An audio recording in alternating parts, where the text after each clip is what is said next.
Shut up, compressor.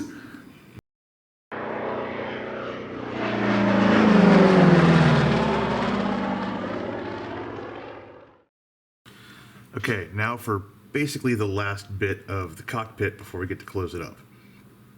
We need to add a little bit of crud down in the floor. Because even though P-47Ms were flying from Boxstead, which was a well-maintained base, they were still unscrambled, pilots still had, shit on their feet, and the operational tempo could at times be intense. So while I'm not doing like heavy chipping in here and heavy grime on the floor, I want to have a little bit.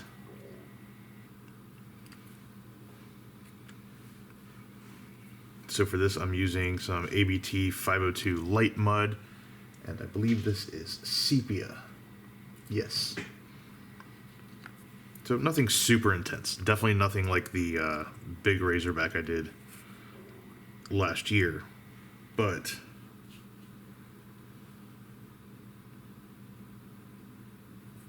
we still want to have something going on in here, right?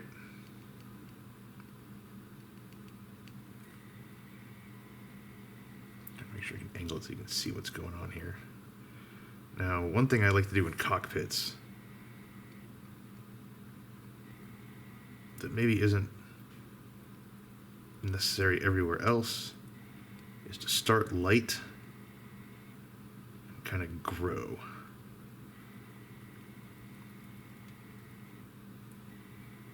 So, and this is one where I like working with oils as they're rather dry, as opposed to something like some Guns Mr. Weathering color or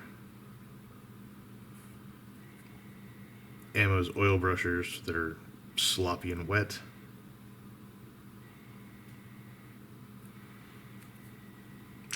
Okay, so there's that. While we're at it, thinking about pilots climbing in and out, crew doing stuff, we're going to put a little bit on the sills. Yeah.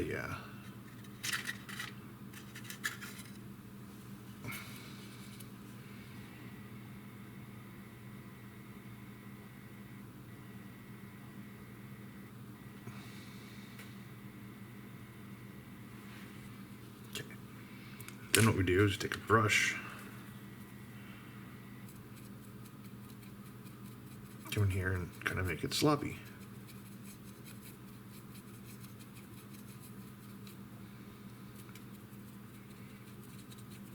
It doesn't need to be super dirty or anything like that. And I need to flat these things. Well, that'll be a big deal. All right. Something with a bit more bite.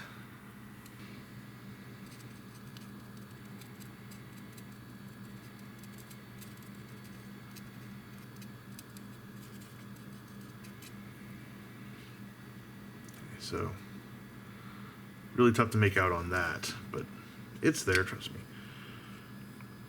And coming down in here, let's move this so I don't dip my hand into it.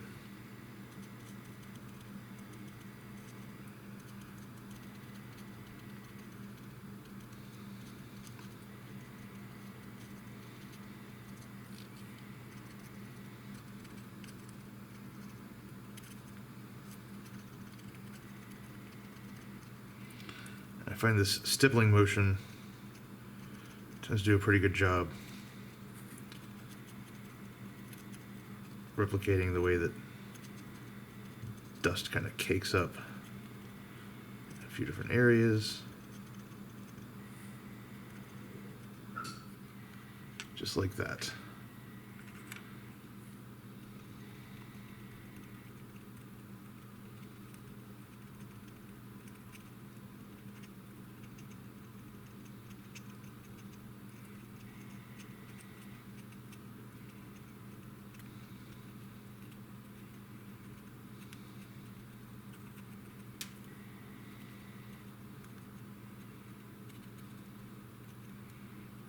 not doing anything super fancy here,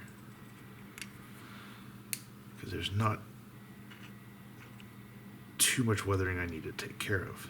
Just a tiny little bit. And then just on top of this, we're going to do a tiny amount of sepia. Just in a few strategic places.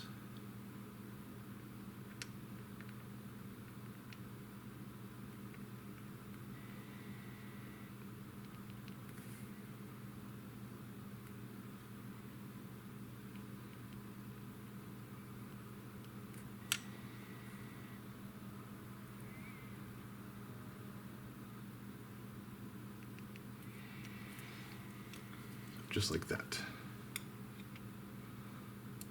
I'm going to see if I can get this guy to... This one might be just too long and soft, but we'll see. No. Just tiny, tiny little bit. A little goes a long way with this stuff.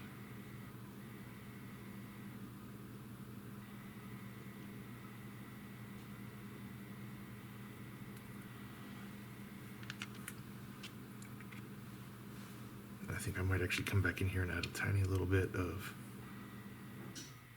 light mud right there, just to break it up a tiny bit.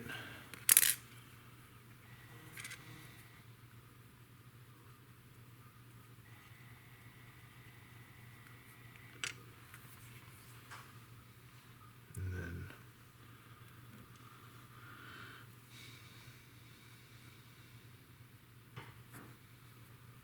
this is the tricky one because I don't want this thing pinging off into God knows where. Fortunately, they're already a little bit crusty.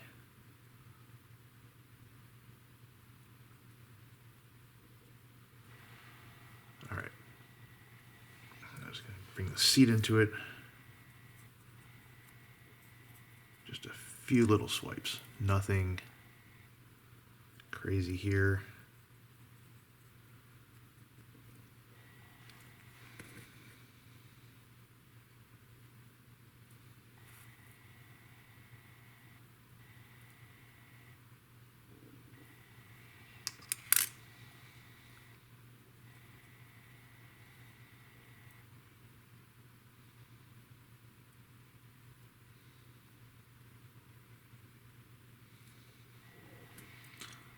See, very, very subtle. With that, I think we are ready to close up this cockpit.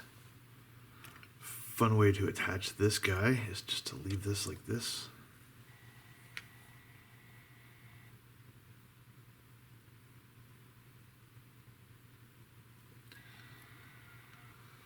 A little swipe of MEK on the bottom.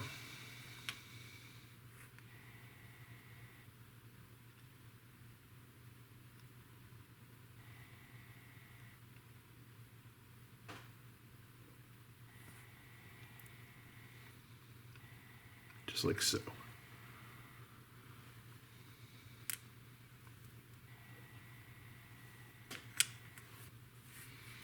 Okay, we've got the main cockpit body glued up now, or together. Now let's glue it up.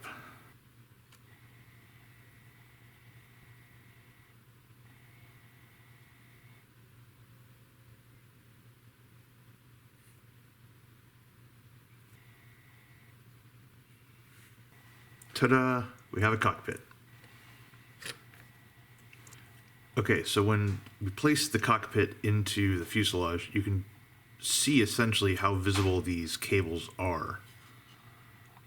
You know, the windscreen sits right here, but looking down through it from certain angles, you'll definitely be able to see that sort of rat's nest look going on back there.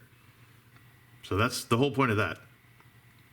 Again, we've got the magnetic gun bay, and again, we've got the magnetic gun sight sitting in there.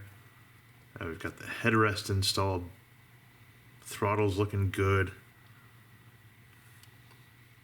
I think we are pretty close to being able to close this thing up. I've got to deal with a few other issues first, but that's not a bad place to be.